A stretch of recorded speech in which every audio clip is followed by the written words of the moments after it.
दीन दयाळा याच क्षणी मज पाव नौका किनाऱ्याला लाव फिरू देवा माझी नौका किनाऱ्याला लाव सोरवंती पोटी जन्म झाला मायवा बहिणीने संभाळ केला गजरी गरेडे सूर दैत्य मारीला गरण्या कामावंतीला घेऊन आला रूप तुझे मला दाव नौका किनाऱ्याला लाव बिरुदेवा माझी नौका किनाऱ्याला लाव ठाण मांडिले आरवाडी राणी तुझ्या रे पूजेला नागजरी पाणी पुऱ्यापाशी दान झेलून गाव भवन बिरदाच तुझ्या राखला नाव आई गोळा भट्टी भाव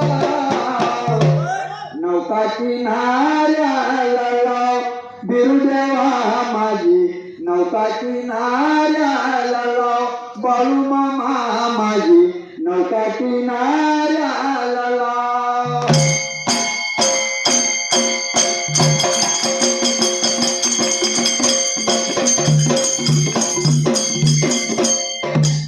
सुंदरानु मांडल या भगा मांडल मैदानाच्या राजाला या भगा जाग्याला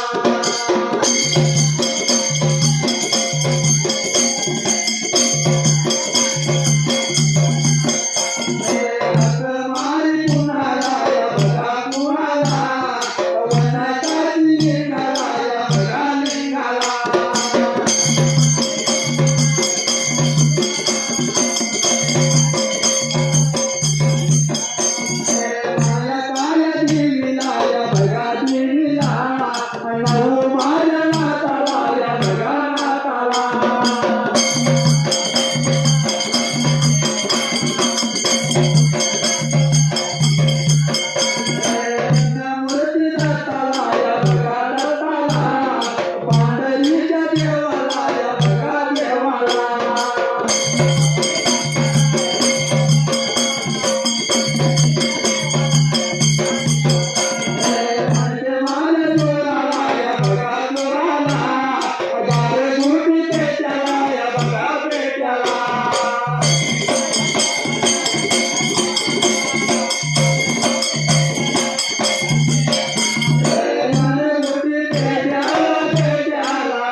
मात्र त्या ठिकाणाला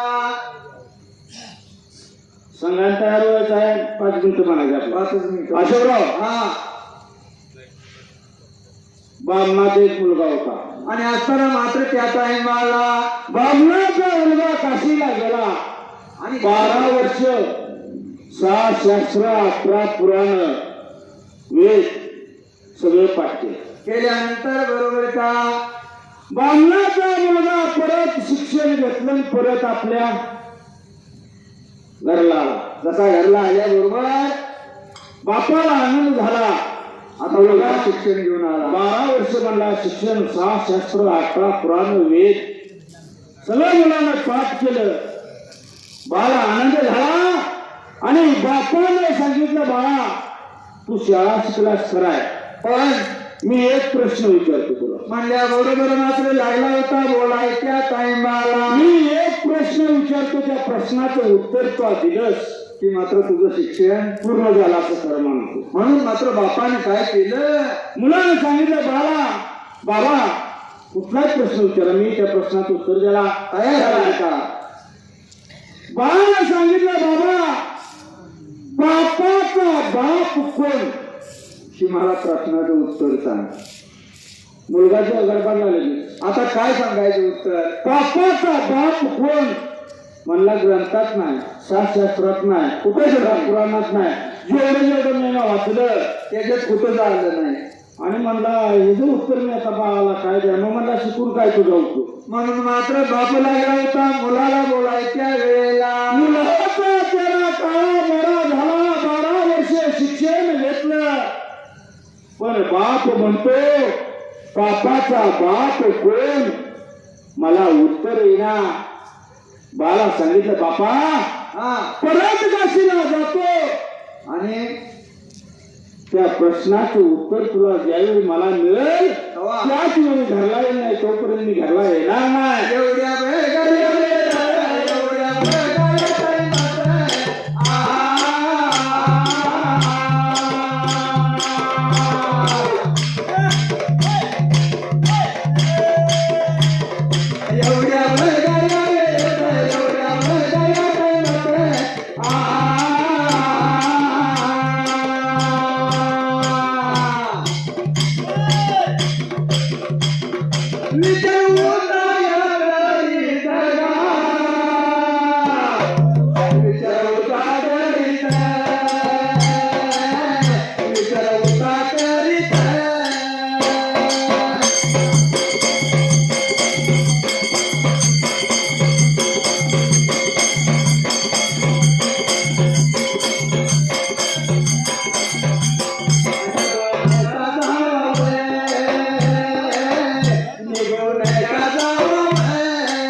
विचार केला मनाला आणि मुलगा परत काशीला निघून चालला. तसा मात्र निघून चालल्याबरोबर का मुलगा काशीला निघून चालला. चालत मुलगा अन्न नाही संगतीला, पाणी नाही संगतीला, चालत निघाला. पांडुरंग त्याच्या वयात याने आमच्या अधिकार मंडळाने 51 रुपये बक्षीस दिले. मंडळातर्फे पूर्ण झाले. धन्यवाद. अरण्यातनं निघून चालला. भूक लागली, तहान लागली, होय रागाच्या भरात चालला होता. 12 वर्ष शिकलो, उत्तर देता आलं नाही. काहीच उपयोग झाला नाही शिक्षणाचा आपला ह्या ठिकाणाला. म्हणून तो निघून चालला. गावाच्या बाहेरच्या बाजूला एक झोपडी होती आणि असताना काय नाही म्हणला, या झोपडीत जावावं, तांब्यावर पाणी प्यावावं आणि परत आपल्या वाटेला निघून जावावं. मुलाने विचार केला मनाला मात्र त्या टायमाला. आणि तो मुलगा झोपडी जवळ गेला आणि त्या हाक मारली. म्हणला कोण आहे का घरात, थोडं पाणी मिळेल काय. म्हणल्याबरोबर मात्र त्या वेळेला तेव्हा त्या घरातून एक बाई आली.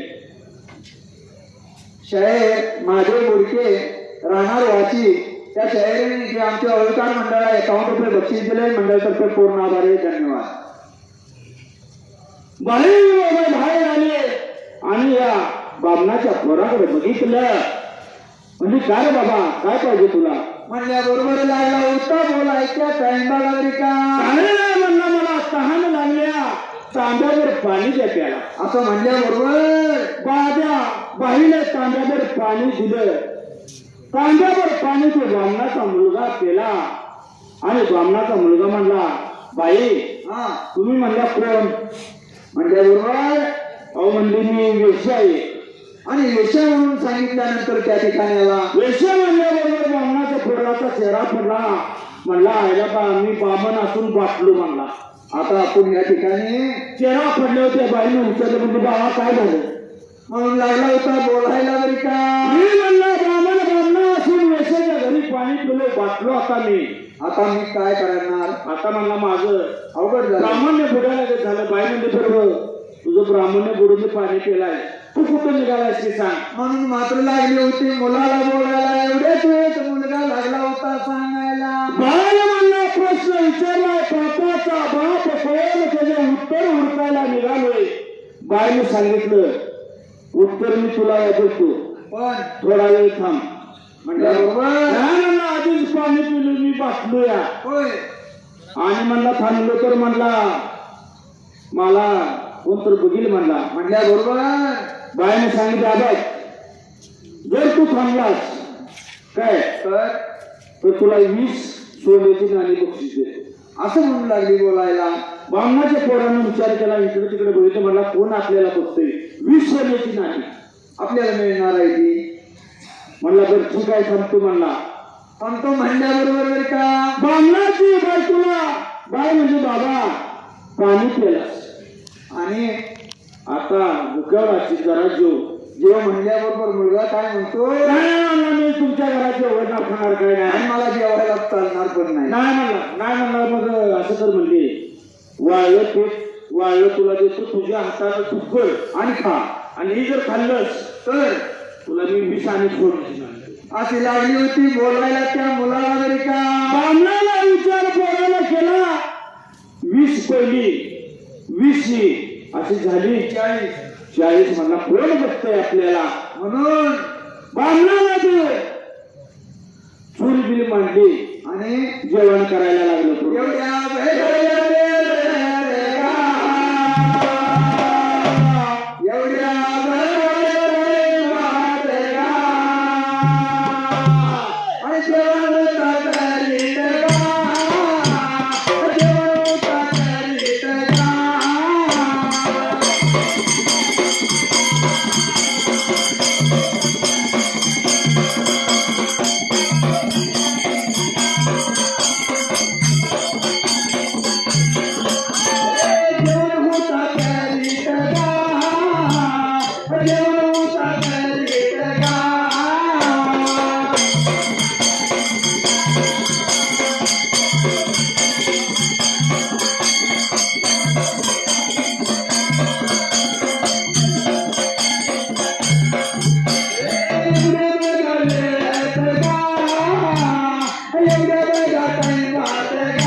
जेवण तयार करायला लागल्याबरोबर आता ब्राह्मणाच्या पोराला काय जेवण जमणार आहे का होय ब्राह्मणाच्या पोराला आपलं जेवण करायचं त्याला काय जमणार वेश्याबाईने सांगितलं बाळा असं करायचं असतं माहितीये का बायकाचं काम बायकाने करायचं असतं घड्याचं काम घड्याने होय तो म्हणजे मी जेवण करतो आता एवढा वेळ थांबलाय आणि जेवण मी केलं तर खातील का नाही तो म्हणजे जेवण 2 मिनिटात करतो तुला जमायचं नाही मग ते वेश्याबाईने जेवण केलं जसं जेवण केल्यानंतर मात्र त्या टायमाला ब्राह्मणाच्या मुलाला सांगितलं बाबा आता तू जेवायला बस मुलगा जेवायला बसला म्हणला माझा मी हाताने दूर खातो होय वेश्याबाईने काय सांगितलं काय सांगितलं जर म्हणजे माझ्या हातनं मी तुला 2 घास तुझ्या तोंडात घातलं तर अजून 40 सोन्याची नाणी तुला देतो असं म्हणल्याबरोबर मुलगा लागला विचार करायला पहिली 40 20 40 झाली होय आणि आता ही 40 नाणी झाली 80 2 घास म्हणला खाल्लं तर काय बिघाड काय बिघडणार आहे 80 नाणी मिळणार आहे आपल्याला म्हणून बामणाच्या पोराला त्या बाईनं 2 घास आपल्या हाताने चालवलं बरं का 2 घास हाताने चाललं होय 2 घास हाताने चाललं तानाजी गणू फोंडे राहणार वाटेगाव यांच्याकडून आमच्या ओळखा मंडळा 100 रुपये बक्षीस आला मंडळ तर खूप पूर्ण आभार आहे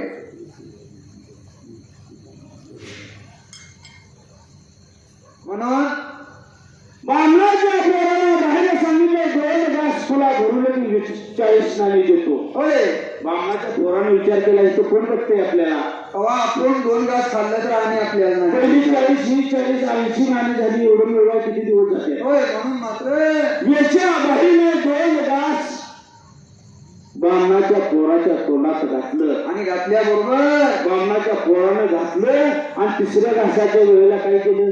काय केलं? त्या बामणाच्या पोराच्या गालावर खाट तशी कंपाड मारली. कशी कंपाऊंड मारल्याबरोबर आणि एक कंपाड मारली. 2 कंपाड. बामणाला दुर्ग चालवलं. मला काय कळतं की नाही म्हणलं मला काय झालं मला असं म्हणल्याबरोबर काय लागलं बोलायला? त्यावेळी वेशाबाईने सांगितलं बापाचा बाप तो लोभ आहे. होय तुला पाणी पिण्याकडे बसला होतास आणि आता मी जेवण करून तुला चारायला लागलोय.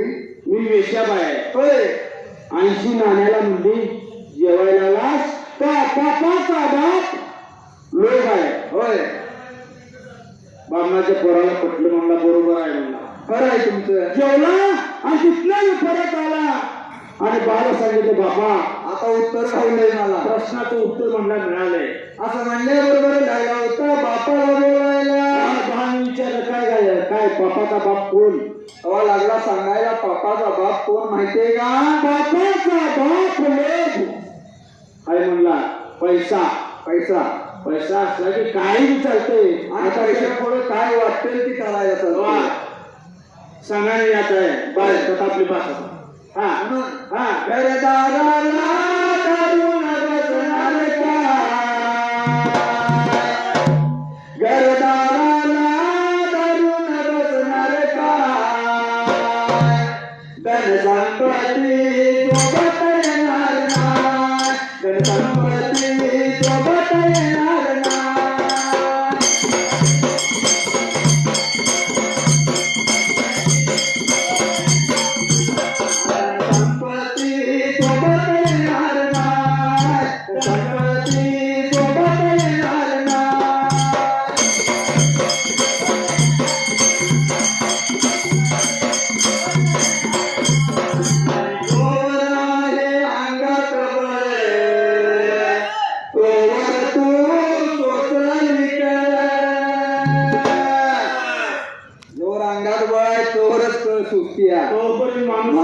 होय म्हणून असं गर्वाने वागून तो माझी माय.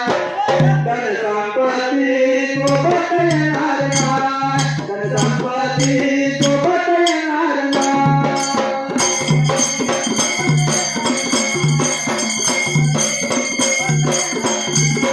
धनसंपत्ती सोबत येणार नाही. धनसंपत्ती सोबत येणार नाही.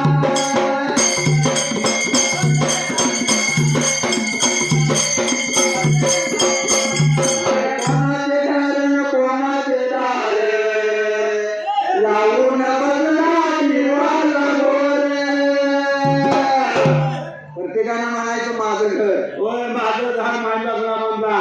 म्हणून एकदम उताने हरिनाम घेऊन पाय.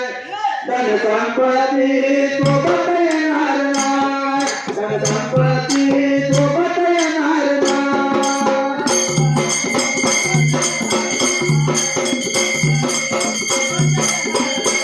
धनसंपत्ती सोबत येणार नाही. धनसंपत्ती सोबत येणार नाही.